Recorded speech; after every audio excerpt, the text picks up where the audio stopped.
नमस्कार साथियों, सभी बड़े बुजुर्गों को मेरा प्रणाम। आज जैसा कि मैंने आपको पिछले वीडियो में कहा था कि मैं समय समय पे कुछ चीजों पे इस सरकार की जो याददाश्त चली गई है उसके ऊपर ध्यान आकर्षण करवाता रहूंगा, क्योंकि ये सरकार जिस वातावरण में बनी थी, जो परिस्थितियां थी, आज उन सब चीजों को भुलाकर सरकार भी उसी पुराने ढर्रे पे चल रही है जहां बिहार लगभग 40-50 साल पहले था। आज फिर वापस बिहार उसी परिस्थिति में आ गया है। 15 साल इस सरकार ने बहुत सुशासन और गुड गवर्नेंस का ढोल पीटा, मगर आज जैसा हम सभी युवा, सभी लोग, आज आप अगर लोगों की प्रतिक्रिया भी देखेंगे सोशल मीडिया पे या गांव देहात में भी जाके लोगों से बात करेंगे, सबका यही मानना है कि अब यहां सुशासन नहीं, कुशासन का सरकार है। जंगल राज नहीं, दानव राज्य है, दैत्य राज्य है। तो उसी क्रम में आज मैं आप लोगों से, जो आज एक माहौल बना हुआ है, लोग वापस बाहर से आ रहे हैं, बिहार वापस आ रहे हैं लोग, इस बीच में जो चर्चा उठ रही है, एक रोजगार बहुत बड़ा मुद्दा हो गया है। तो इन सभी सवालों के मैं आज रोजगार पे ही आऊंगा, मगर एक स्पेसिफिक फोकस्ड ग्रुप के बारे में मैं बात करना चाहूंगा। और कोरोना का ये जो समय है, कोरोना का संकट का दौर है, केंद्र सरकार ने पहल बहुत अच्छी शुरू करी थी, मगर आज जो बिहार की स्थिति है, बिहार का आज जो हमने सुबह अखबार में देखा कि टॉप 10, पंजाब को भी पार करके बिहार अब टॉप 10 संक्रमित के लिस्ट में आ चुका है। और जिस तेजी से बिहार में लगातार संक्रमण का संख्या बढ़ते जा रहा है, उसी बीच में एक और हमने खबर पढ़ी थी, उसके ऊपर कल मैंने एक प्रतिक्रिया भी दिया था कि हेल्थ सेक्रेटरी जो थे उनका हटाकर पर्यटन विभाग में भेज दिया गया, मगर कोई कारण नहीं बताया गया कि किस कारण से ऐसा किया गया है। उस पर मैंने कहा भी कि जंग के बीच में ही भद्रसाल से डरकर घनानंद ने भद्रसाल को हटाकर किसी और को ले आए हैं, जो भी बहुत विख्यात हैं। किन कारणों से विख्यात हैं उनके ऊपर हम चर्चा नहीं करेंगे, जो नए हेल्थ सेक्रेटरी साहब आए हैं।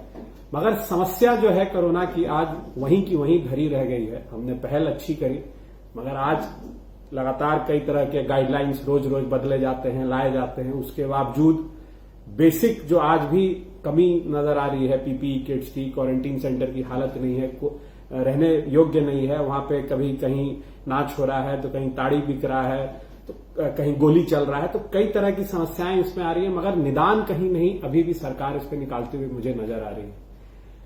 जो प्रवासियों का वापस लौटना और उसके बाद संक्रमण का दौर बढ़ना, उसके बाद भी प्रवासियों के लिए कोई इंतजाम नहीं करना, मगर बार बार एक चीज पे सरकार का ये फोकस आजकल रह रहा है कि भाई हम आत्मनिर्भर बनाएंगे, यहीं रोजगार जनरेट करेंगे। तो मेरा इन्हीं मुद्दों से जुड़ा हुआ एक सवाल है और कुछ आंकड़ा है मेरे पास। एक जो डिमांड उठ रही है यहां पर बार बार कि इंडस्ट्री इन बिहार मांगे रोजगार, आत्मनिर्भर बिहार, इसको ट्रेंड भी कल किया जाएगा।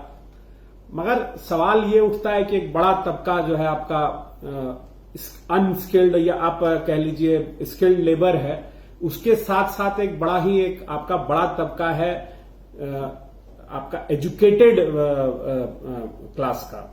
ग्रेजुएट्स हैं, पोस्ट ग्रेजुएट्स हैं, आपके लॉयर्स हैं, शिक्षक हैं। तो ये भी एक बड़ा तबका है। इसके ऊपर भी कोई चर्चा नहीं हो रही है, तो मैंने सोचा कि आज इसके ऊपर एक चर्चा होनी चाहिए। और कुछ आंकड़े मैंने जुटाए हैं जो आपके समक्ष मैं रखना चाहता हूं। भारत में अभी 1, 2, 3, 4, 5, 6, 7, 8 राज्य हैं जहां पर स्नातकों को और कहीं कहीं पे पोस्ट ग्रेजुएट्स, जो अनएम्प्लॉयड यूथ हैं, उनको भी एक भत्ता दिया जाता है।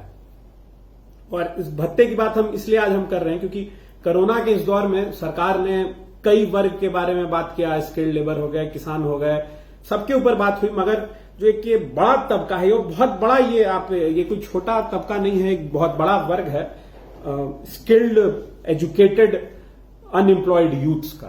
इसके ऊपर कहीं भी कोई चर्चा नहीं हुई है।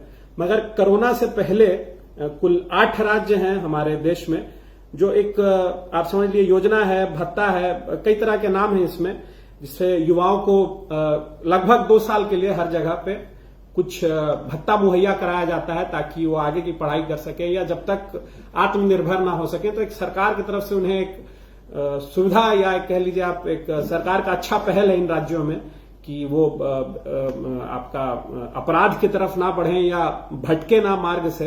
तो उसके लिए सरकार कुछ राज्यों में उनको मदद करती है। जैसे आपका मध्य प्रदेश में कमलनाथ जी की सरकार ने शुरू किया था, अभी मैं इसके बारे में जानकारी नहीं मिल पाई है कि अभी भी ये योजना बीजेपी की सरकार में चल रही है कि नहीं, युवा स्वाभिमान योजना।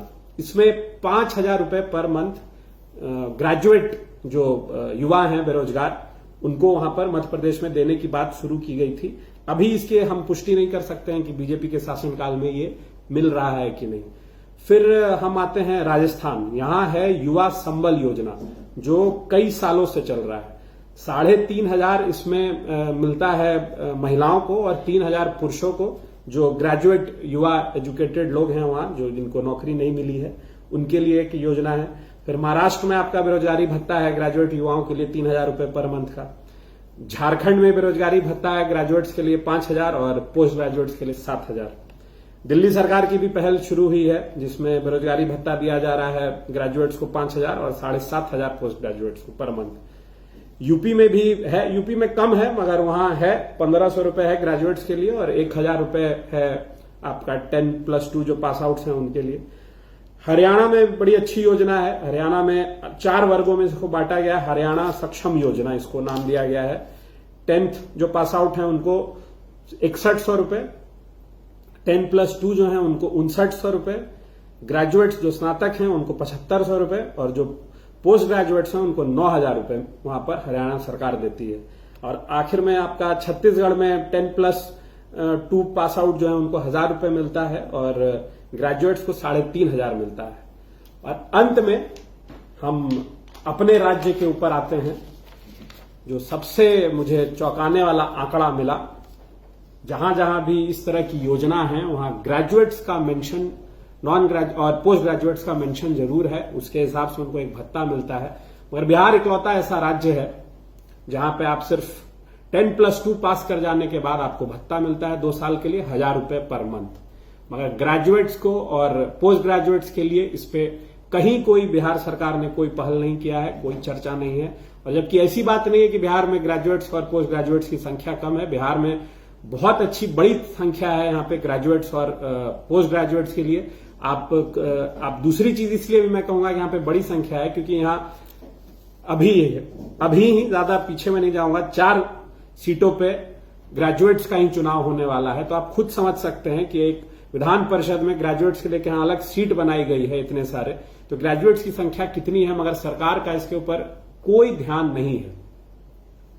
तो मेरा सवाल यही है कि जब आपके राज्य में स्नातकों के लिए अलग से विधान परिषद में सीट बनाया जाता है, अन्य जिसमें कई राज्य हैं जिसमें सब जगह सीट भी नहीं है, विधान परिषद भी नहीं है कुछ राज्यों में यहां, और सीट तो दूर की बात है, वहां पर जब एक बड़ा आपको योजना सरकार ग्रेजुएट्स के लिए, पोस्ट ग्रेजुएट्स के लिए दे रही है, सरकार समझ रही है कि इन युवाओं को कुछ साल के लिए सुविधा देके आत्मनिर्भर बनाने के एक सरकार ने जो पहल की है, इसका आप समझ सकते हैं कितना बड़ा रिपरकशंस होता है और बिहार में इसका नहीं होने से क्या रिपरकशन होता है। मैं हमेशा ये बात मैं कई सालों से कह रहा हूं, कई दिनों से इस बात को मैं दोहरा रहा हूं कि जब तक हम बिहार में इन जो सक्षम युवा हैं, पढ़े लिखे युवा हैं, इनके एनर्जी को हम चैनलाइज ना करें, इनके एनर्जी को हम एक सही दिशा में ना ले जाएं, तो कितना बड़ा एक आप समझ सकते हैं कि तबका जो है हमारा वो एक तरफ से चला जाता है, क्राइम की ओर बढ़ता है। तो इससे मेरा सवाल यहां पर श्री वाचाल कुमार जी, आज मैं उनका नाम वाचाल कुमार जी रखना चाहता हूं, क्योंकि जब भी इस तरह के मुद्दे उठते हैं या ऐसी बातें होती हैं या कोई भी बात होती है सरकार के ऊपर, कोई भी सरकार से सवाल किया जाता है, तो जो श्री वाचाल सिंह जी हैं उनका सीधा जो होता है जवाब एक परिवार विशेष के ऊपर मोड़ दिया जाता है कि कोरोना काल में कहां थे, अपनी ट्रैवल हिस्ट्री दें, उनके सरकार में ये हुआ, उनके समय में ऐसा हुआ, उनके समय में ऐसा होता था।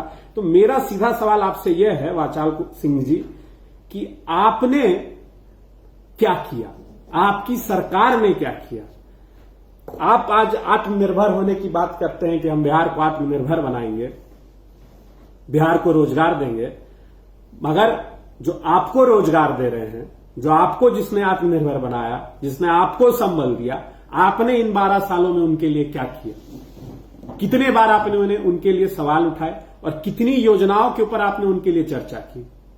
एक योजना, एक आप प्रेस कॉन्फ्रेंस, एक सवाल आप उन लोगों के, इस वर्ग के लिए, इस ग्रेजुएट्स के लिए, स्नातकों के लिए, पोस्ट ग्रेजुएट्स के लिए आपने एक सवाल कहीं उठाया हो तो आप मुझे दिखा दें। आज ये सवाल आपसे फिर उठाया जाएगा तो आप फिर सरकार, आप उस सवाल में एक सवाल बनाकर एक जवाब दीजिएगा कि उस काल में, उस सरकार के काल में क्या हुआ। और हमारी सरकार, हमारा सवाल यही है आपसे कि आपके सरकार के काल में, आपके काल में, आपके मंत्री बनने के काल में, आपके विधान पार्षद बनने के काल में आपने स्नातकों के लिए क्या किया?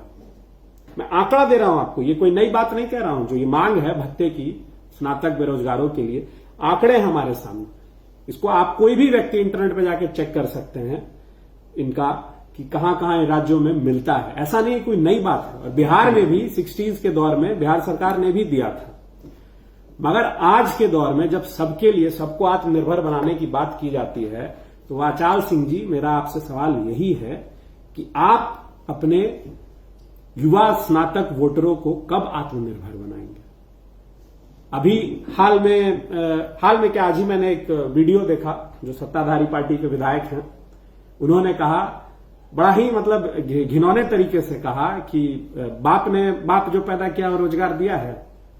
अरे महाराज, जिसने आपको रोजगार दिया, आप जैसे कईयों को जो रोजगार दे रहे हैं कई सालों से, जिनके एक वोट पे आप बेरोजगार हो जाएंगे, उनसे आप ऐसा सवाल कर रहे हैं? जो सही जायज सवाल है उनसे पूछने पर आप तो इस तरह से आप लोग भड़कते हैं जैसे कि पता नहीं आपके पीछे किसी सांड को छोड़ दिया गया है। ये बहुत ही बेसिक सवाल है। आप, जिसने आपको बनाया, आपको कुर्सी पे बिठाया, आपको ताज पहनाया, उसके लिए आपने 12 साल में क्या किया है? हमारा सवाल यही है। आप सभी भाइयों से मेरी यही अपील है कि हम आज आत्मनिर्भर होने की बात करते हैं, रोजगार की बात करते हैं, इंडस्ट्री इन बिहार की बात करते हैं, मगर जो स्किल्ड, एजुकेटेड यूथ है यहां पर, जो पढ़ा लिखा वर्ग है यहां पर, वो क्या करेगा? वो क्या इंडस्ट्री में जाके लेबर का काम करे? उसको आत्मनिर्भर बनाने के लिए सरकार क्या कर रही है? हमारा सवाल बस इतना ही है। तो शायद मेरी बातें वाचाल सिंह जी को बुरी लगे, मगर ये सवाल तो आपसे उठेगा। ये बहुत ही जायज सवाल है कि आप जो अपना ये वाचाल विद्या से लोगों को बात को घुमा देते हैं, क्या जो ये युवा हैं, मेरा बस यही आपसे आखिरी सवाल है कि जो आपका जो वाचाल विद्या है, क्या ये इसी से जितने युवा स्नातक बेरोजगार बैठे हुए हैं वो आत्मनिर्भर बन जाएंगे? कि आपके मन में कोई योजना है उनके लिए कि 12 साल में हमें तो नहीं पता चली, मगर अब अंत में जब आपका कार्यकाल खत्म हो गया है तो शायद कोई योजना आपके दिमाग में आई हो, तो आज उसको आप बताने का कष्ट करें। धन्यवाद।